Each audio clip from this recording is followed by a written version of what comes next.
don't know who would do this to a 6-year-old child. I can't conceive of it. It's beyond the realm of reality. We think we gave it our best effort to bring him back. I just wish it had a happier ending. Adam evidently was too good for this world. He was much greater than this world. This person is fully capable of doing it again.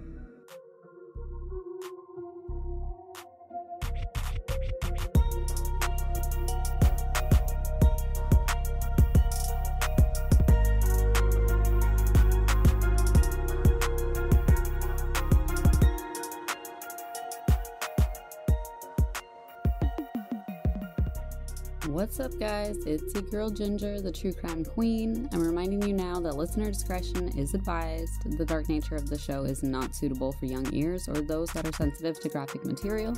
But without further ado, let's get it.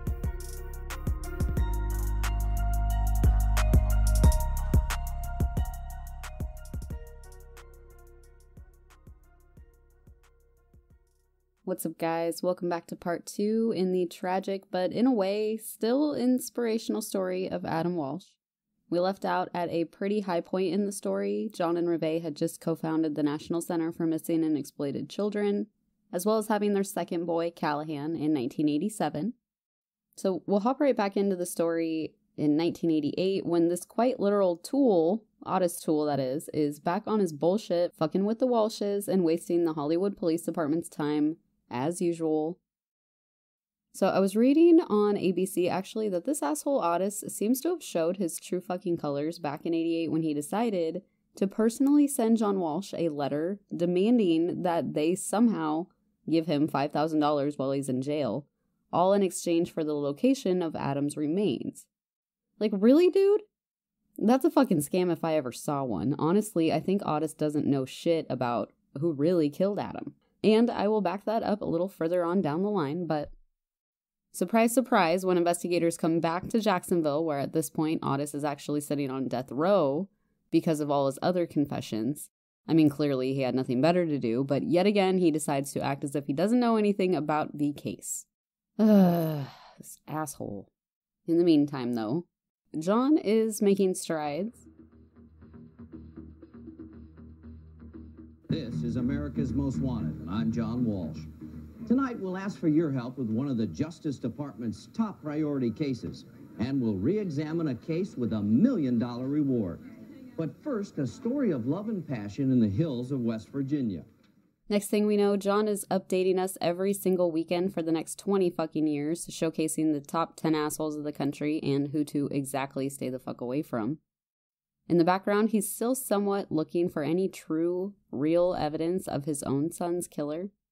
And because John Walsh and his son's Adam case had impacted the public so heavily, in 1994, Walmart and other department stores began implementing what's known as a Code Adam for when a child is reported missing within the store. The process is basically if a customer reports that a child is missing, a detailed description of the child and what they're wearing is immediately obtained, and the clothing areas are watched very heavily for the possibility that someone will disguise children with clothes from the store. Additionally, all exterior access to the building is locked and monitored, and anyone approaching a door is turned away until everything's figured out. And interestingly, the child's name is not supposed to be requested and is really ignored if it's provided. I actually wonder how often this process is still used, though, because I remember when I worked in a small local grocery store, we would have to watch this super old, quite honestly terrible informational video every so often. It's called It's Not Worth Your Life, and talked about how to stay safe during a robbery, but we never once talked about the correct process of how to deal with a missing kid, which now in hindsight seems kind of bad. I hope it's still a very used process, but I would really like to know if any of my listeners have used or been taught these steps at some place they work, or better yet, if they did and it actually worked and maybe saved someone. That very same year, though, Hayden Walsh is actually welcomed into the family, making a total of 3 siblings to Adam. John was also hosting his own talk show, The John Walsh Show, on top of doing America's Most Wanted. And he was pretty much what would seem like at the height of his career, honestly.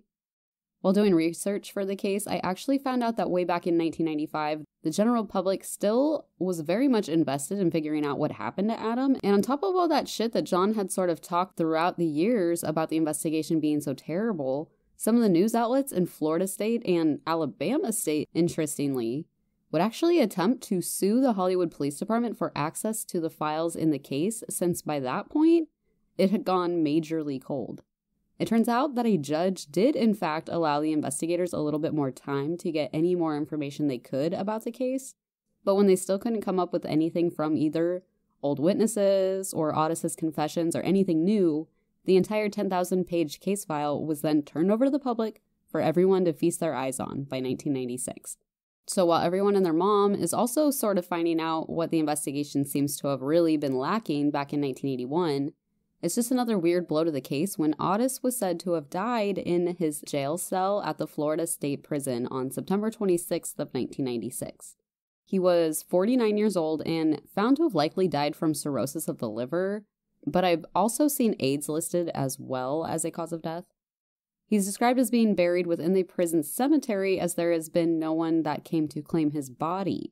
Now keep that in mind when we talk about Otis towards the end of the episode, because that's interesting to me. And some people might not know that this will be related in some ways, but one of the best things I remember happening on John's weekly show, America's Most Wanted, was when Elizabeth Smart was found. At 14 years old, Elizabeth Smart was abducted from her own home by some lunatic with a knife straight out of her bedroom in Utah during the summer of 2002. And she was only recovered safely when her sister actually realized she might actually know who the kidnapper was. So sketch artists were able to show a sketch on America's Most Wanted where it was recognized by family members of the person that ended up taking Elizabeth. So on March 8th of 2003, America's Most Wanted aired Elizabeth's missing story for the 6th time at that point, but this time with a photo that the abductor's family members had sent in. When 2 different couples who religiously watched the show were able to recognize the guy who took Elizabeth, because he was crazily enough still actually taking her out in public, but with just a disguise on. She was found within 5 days of his family members sending in the actual photos of him after the sketch that police had made was featured. Elizabeth has since gone on to become an advocate herself, just like John, for other child victims, as well as legislative work targeting human trafficking specifically, and, of course, crimes against children in general. I also read that John received some flack over some comments that he had made on a press tour back in 2006. And I guess he triggered a few people when he made a joke about what he'd like to do with child predators if he was in charge. And I believe he said something to the sort of implanting some explosive devices up their asses so that when they leave the area they're supposed to stay in, that they could just hit a button and boom, the problem's solved. And of course he was joking, but people got all butthurt about it. But honestly, fuck that. It's a great idea, actually. I'm ready to endorse John Walsh for president right now. I mean, dead sex offenders don't reoffend. But seriously, if anyone can make a joke about such a dark topic, it should be John fucking Walsh. I mean, given the circumstances, I think he has the most right to say what should happen to those who hurt our children. I mean, come on. John Walsh, 2020, I mean, maybe 2024, but still, wouldn't that kind of be amazing, honestly? I would be pretty proud to call him my president. Remember that rumor about police finding some clothes at Otis Toole's mom's house in Jacksonville? Well, John did actually make that claim on America's Most Wanted one evening when some rumors were floating around that maybe Jeffrey Dahmer was the person who killed Adam. Now, I know this sounds like quite a random theory at this point in the case. Like, what the fuck? Did he kill John Benet too? Well, in February of 2007, when the rumor mills were flooding, John went on to clarify to viewers that investigators had actually received a pair of green shorts and one yellow sandal that they believed was proof that Adam had been in Otis's mom's place in Jacksonville, which sort of put a pin in it for most people who had heard the rumor of Jeffrey Dahmer being the real killer. In an interesting twist, though, Jeffrey Dahmer's own dad actually called into America's Most Wanted and alleged that he also believed that it was possible that Jeffrey was also interested in children and did have some past charges involving exposing himself as well as masturbating at a children's park. Now, a lot of people tend to think that Jeffrey wasn't into children based on what we do know of him, but how much do we really know about any serial killer? I mean, personally, If his own dad himself said that shit, could it really be a possibility that Adam was one of the earliest victims of Jeffrey Dahmer? I mean, it's not any crazier than this guy, Otis, who's coming in saying he did kill Adam, he didn't kill Adam, he did kill Adam, he didn't kill Adam. I mean, what have they got to lose by looking into it? I'll go more into the facts that have been released about the case that inspired the Jeffrey rumors really soon. But I think because Adam's case was becoming really popular again, I mean, on top of John and Reve obviously wanting it solved, investigators officially announced that they have done a reevaluation of his case, and they decided that while they didn't have any new evidence really, they were going to officially close Adam's case on December 16th of 2008, as they were satisfied that Otis did in fact murder Adam, as he had originally confessed. It was reported that Otis's niece also had apparently come forward to John and Reve, claiming that Otis did make a deathbed confession to the murder of Adam, confirming everyone's suspicions. Detectives who led the closing of the case also informed the public about a previously found roll of film from Toole's old car that they believe shows a bloody imprint in the back seat floorboard of the car, where it's believed to show the imprint of Adam's own face. Now, Reve was heard saying, "To me, it was the one thing that a mother knows is that this is their child and that this picture is their child. This is the piece of evidence that ties everything together for me, and I can go to my grave knowing that not only I did everything I could, but that I found my answers in that photo." For 27 years, we've been asking, who could take a 6-year-old boy and murder him and decapitate him? Who? We needed to know. We needed to know. And today we know. The not knowing has been a torture, but that journey's over. And a lot of horrible memories in this police department, looking for that little boy. And now I think it's only fitting that it ends here in this police department. And Reve and I have had some very, very rough and rocky times. But you always never lost focus of who the real victim was. You never lost focus. You never didn't drive this train, Reve. That little boy was the real victim. That also came out from John on one of the many television appearances that he would end up making about Adam's case being finally closed. He mentioned something that I'm not sure a lot of people actually know, but Adam's head was actually kept inside the morgue for the entire 27 years his case was open. John and Reve had finally just received their first opportunity to bury their firstborn son. Can you imagine waiting that long to have a real fucking funeral? I mean, my God, these people have lived the most emotional roller coaster of a life I can almost fathom. I always try to link relative case photos in my Instagram posts, so if you're not following on there, make sure to hop on, but I'm going to add the photos from Adam's case that detectives believe show his face in blood in the back of this car. Reve and John obviously feel that this evidence is compelling enough to put it to rest, and that's totally fine, but in my opinion, I just don't see it. It looks like an ink blot photo. Like, it's really hard to tell. And so I'll put it out there so everybody can see if they see what she's seeing. But in the 3 years after the case being officially closed and after 24 years running every single Saturday night on the Fox network, America's Most Wanted finally comes to an end in 2011. And I gotta say, that was not a good day. I will miss that show like crazy, honestly. I want America's Most Wanted back, and I also want To Catch a Predator back. Like, where are you at, Netflix? I believe John and Reve's next plans were to actually settle down and enjoy their older years together, as they had at this point become grandparents, actually, from their daughter Megan.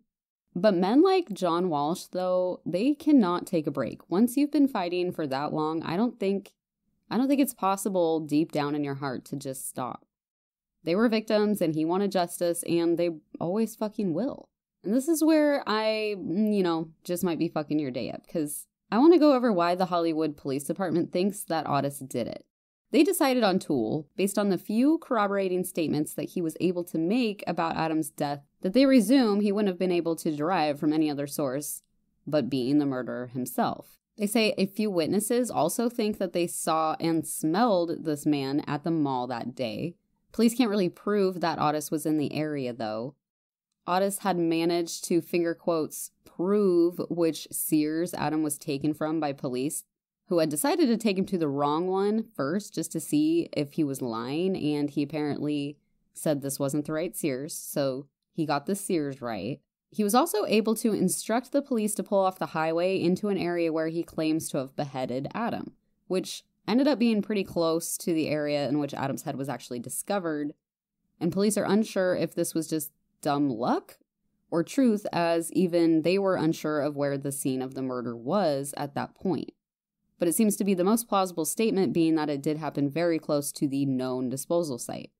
But I've heard speculation that Otis might have gotten information about where the head was disposed based on the mile marker on the side of the road. So he was looking for the mile markers and might have picked a road closest to the mile marker that he was aware Adam's head was found. Not sure. I personally don't think it was Otis. First off, the dude twice confessed and twice recanted the murder of Adam Walsh, and he is quite literally unbelievable to me. Then he tries extorting John, so I'm pretty sure his motive was purely just financial, or that he thought he would somehow benefit from this confession of sorts. He's not a smart man. His IQ was very low, I believe in the 80s.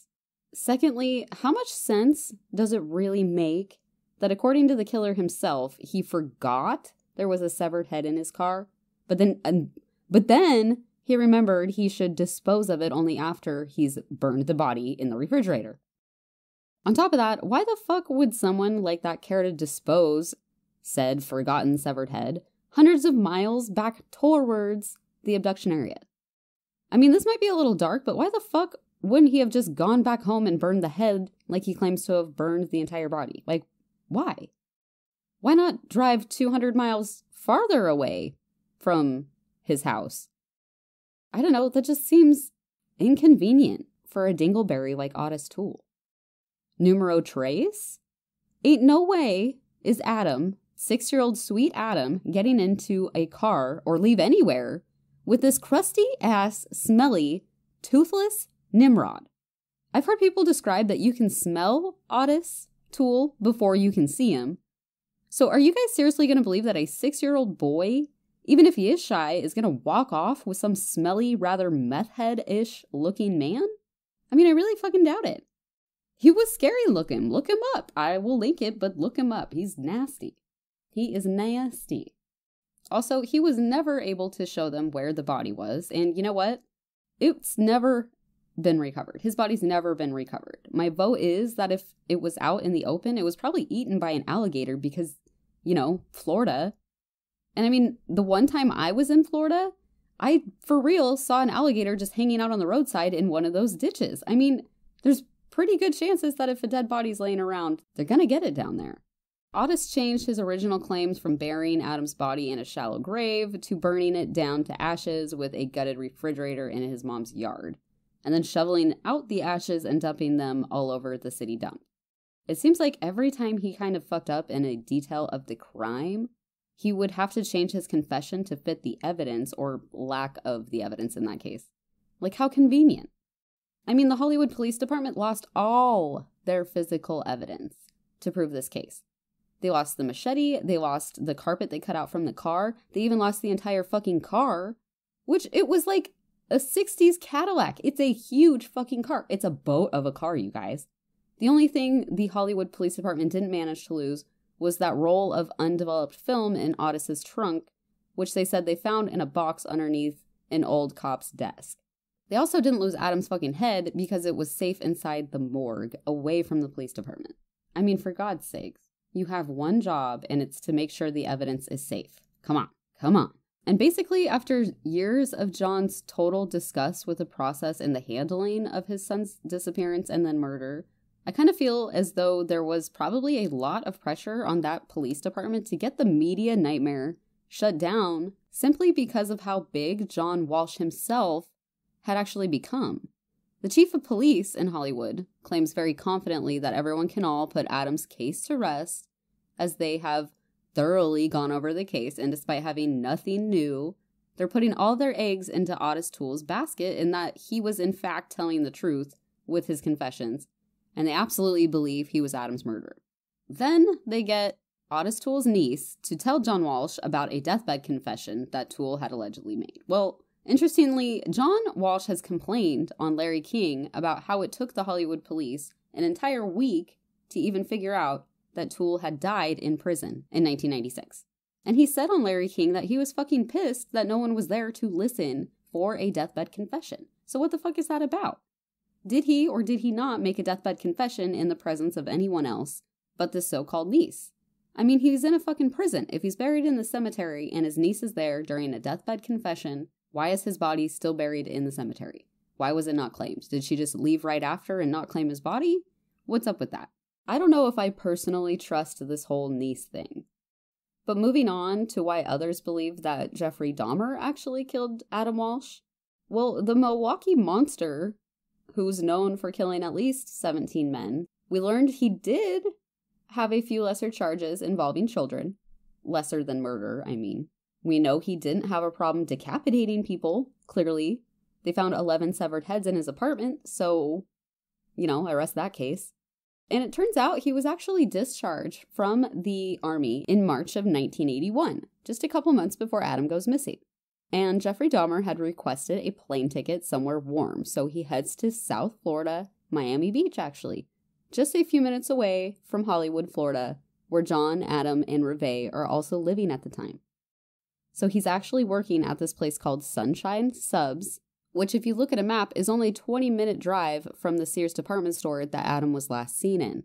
It turns out there's actually a police report taken by the Hollywood Police Department on July 7th of 1981, just a couple weeks before Adam's disappearance, where Jeffrey claims to have found some body of a homeless man outside his work at the sub shop. It was back near the dumpsters, and how much money do you guys want to bet that Jeff actually killed that dude, maybe even raped him, and then called the cops himself because the dude was homeless and likely wouldn't be looked into? I would bet at least $25 on it. You hear me? For real. Also, what are the chances of one of the nation's most notorious serial killers, who is known for cutting off his victims' heads, would be dealing with random-ass dead bodies just weeks before this also very famous child goes missing? And then only his head is found. I mean, what are the chances of that? The coincidence? I think the chances are slim to none. What would you guys say?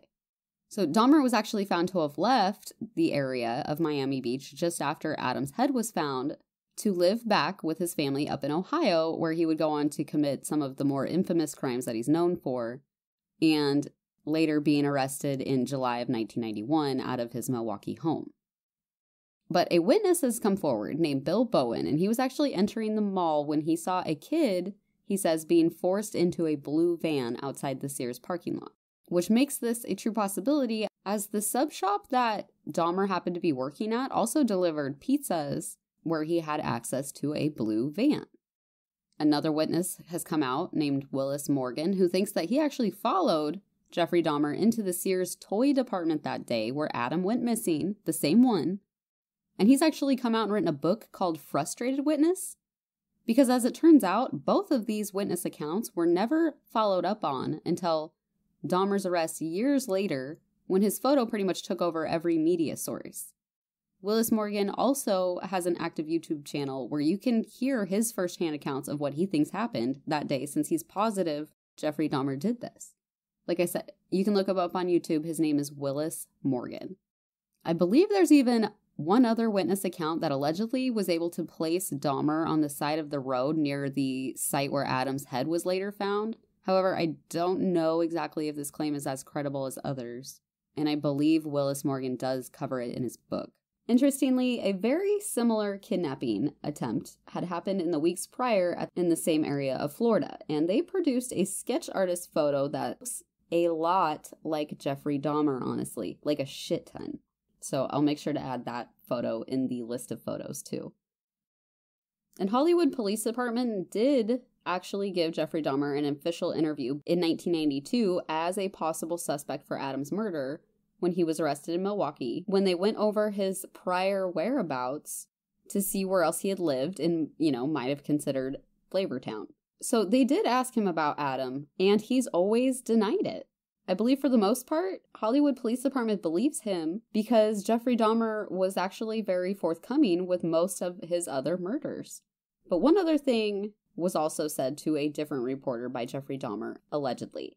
He made a pretty ominous statement about the killer of Adam Walsh, because at that point everyone was asking him, and he goes, whoever killed Adam Walsh couldn't live in prison. And to that reporter, that was sort of a confession of sorts, which, to be honest, Jeffrey Dahmer's not a dumbass, and I think he knows that if he openly admits he's hurt children before, that he's going to die a lot quicker than he actually did end up dying. Because if you didn't know, another inmate did end up actually killing Jeffrey Dahmer in prison. But that story is for another day. So basically, Hollywood Police Department doesn't think it's Jeffrey because he's always denied it every single time investigators have asked him. Even he's like, you guys, I literally told you everything. I did, even down to the ways that I cooked them. Bruh, if I killed this kid, I would have told you. And to be perfectly honest, that's kind of hard to argue with, but I think Dahmer might have learned that he needed to kill his victims to keep them silent and was also afraid of being targeted for the same reason. Basically, as far as these two suspects go, between Otis and Jeffrey, we're dealing with a total liar who confesses to Adam's murder. And then we have a clear-cut suspect who's always denied involvement. That's really annoying. When we do go over Jeffrey Dahmer's case in more depth, we'll need to remember to keep Adam's case in mind when we talk about the possibility of Jeffrey being his real killer. But there's actually even more famous killers that have been suspected of murdering Adam. But I thought I would just trim it down to these two main ones, but it still ended up being a two-parter episode. Lastly, some information I found during all this research has led me to consider a few other theories or possibilities about Adam's case, and just hear me out, okay? What if this wasn't Adam's head? To be clear, the Walsh family did not identify their own son's head. Obviously, they were out of town and they had a close friend do it for them, and the head had been in water for enough time to have a very bloated face, making identification pretty hard either way. And when this family friend said they believed it to be Adam's head, it was then said to be double-checked using some of Adam's previous dental records. And it was noted that specifically one tooth was said to have a filling in it on the lower left side of the mouth, and this head that was found also had a similar filling in this tooth in the mouth. So it was then fully believed to be the head of Adam Walsh. But at that point, no forensic dentist was actually used to confirm these findings, and there's actually no necessary documents for identification purposes ever found within the entire case file that was released to the public. So between those 10,000 pages of case file, there is not an autopsy report, there's not a medical examiner's report, there's nothing. And I know there's not much of the body. There's no proof of documentation that this is Adam's head. But there's actually a photo floating around on the internet, and I'm not positive on its origin, so I'm not actually taking this as factual evidence per se. But this photo is said to show a bit of the head that was found and identified as Adam's. And when you're comparing it against this now very famous photo of Adam that you can see as the episode image, but you can tell his two front baby teeth are gone, and they were lost just days before this photo was taken.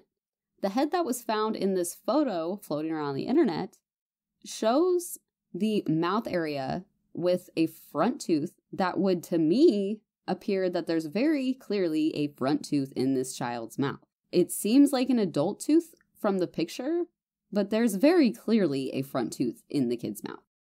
And I'm not a dentist, but it doesn't make sense that his adult tooth would have grown that much in the time frame of Adam being taken and this head being discovered. Your teeth do not continue to grow after death, from what I understand, and the possibility of decomposition raising the gums to expose the new adult tooth is valid, but it's also really got me questioning if this is even Adam's head, because we know he didn't have front baby teeth. Did that adult tooth grow all the way out in a week? I don't know. Like I said, I don't know if the image is really that of the head that they found.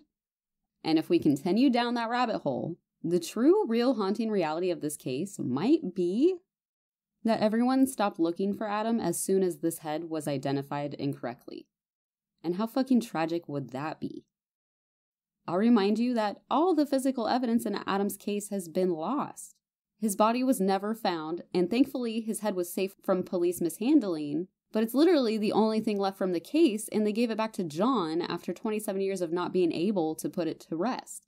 So you would think there would have been a DNA test done on the head at some point in time during those 27 years, but if no one was questioning the idea that that might not have been Adam's head, why assume that there's a DNA test? Can you imagine how upset John and Reve would get if police came back yet again and asked to exhume the remains just to double check? I mean, fuck no. Not the way they closed their case so neat and tidy. They made John happy. They're not fucking with us ever again. That would really just put the Hollywood Police Department back into the bad graces of John, which kind of seems to me like they were tired of being in, and that's why they wanted to get it closed without the necessary evidence. So obviously, if we continue deeper down that particular rabbit hole, that perhaps this wasn't even Adam's body, and everyone stopped looking for him, could he still be alive? I mean, it's obviously very unlikely, but there's always a possibility, of course, because if you remember the fact that there's no physical body that's ever been identified either, Adam might just be some 46 or 47-year-old man unaware of who he was. I mean, I know that's really reachy, and that would obviously only be in the event that it wasn't Adam's head. So these are some pretty big ifs here, keep in mind, but from what I can tell of the case, there's absolutely no DNA, no evidence, no credibility. And because of this, Otis nor anyone has actually ever been charged with Adam's murder, despite all the times Otis said he did it. Both Otis and Jeffrey have since died in prison, and no one else was ever really looked into. I mean, I'm sort of making it sound like the case isn't closed, but it's totally closed. They're not going to keep looking. I personally am not as comfortable as John and Reve seem to be with the investigation or the closing of the case, but at the very least, I'm glad they're happy with it. And we have to remember that even though Adam didn't get his own true justice, his death absolutely did not go in vain, and in a way, he sort of has this pretty awesome legacy if you want to look at all the great things that have happened since Adam was taken from John and Reve's lives. When America's Most Wanted was taken off the air, they had contributed to the capture of over 1,200 fugitives and hundreds of missing people, including the badass recovery of Elizabeth Smart, as well as Busy Bone.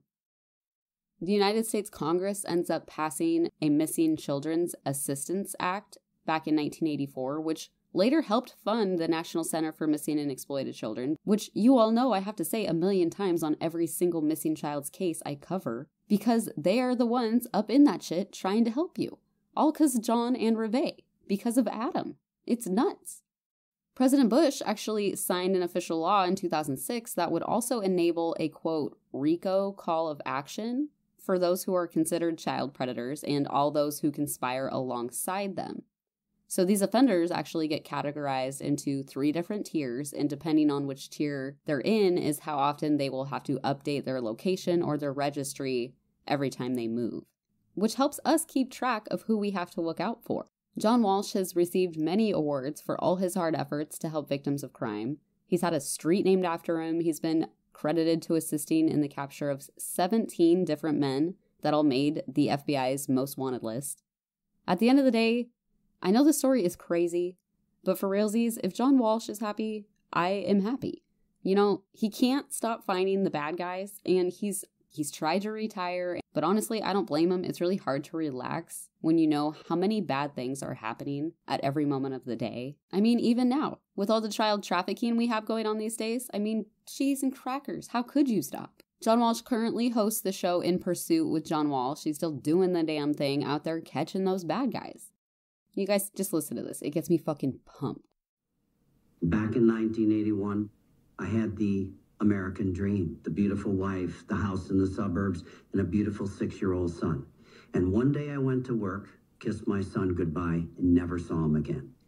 In 2 weeks, I became the parent of a murdered child, and I'll always be the parent of a murdered child. I still have the heartache. I still have the rage. I waited years for justice. I know what it's like to be there waiting for some answers. And over those years, I learned how to do one thing really well, and that's how to catch these bastards and bring them back to justice. I become a manhunter. I'm out there looking for bad guys. You know, people always say that it's not right to judge how people grieve, especially while they're in the public eye, but, you know, just for future reference, John Walsh's demeanor as a parental victim is exactly what I would expect from a grieving parent. Like, he's the epitome of a truly innocent parent. You've never once seen Scott Peterson, Casey Anthony, Lori Vallow, Diane Downs, Suzanne Smith, Letitia Sauk, or even Dior Kuhn's parents act like this, as dedicated as this. It's absolutely telling to me, personally, but that's just me. Thoughts to leave you with? Stop judging those parents who use the backpack leashes. Again, we live in some scary-ass times now. Scary stuff happens all the time, every day. Honestly, it's just better to be safe than sorry. So leash up those brats, people, and feel good about it. Don't fuck people who judge you. They don't understand how scary it is. So the next case is going to be kind of a surprise for you guys. We'll see you back here in 2 weeks with a new one. As always, lock your damn doors. Make sure you guys always keep a close eye on your little ones, okay? And John Walsh for president, you guys. Woo!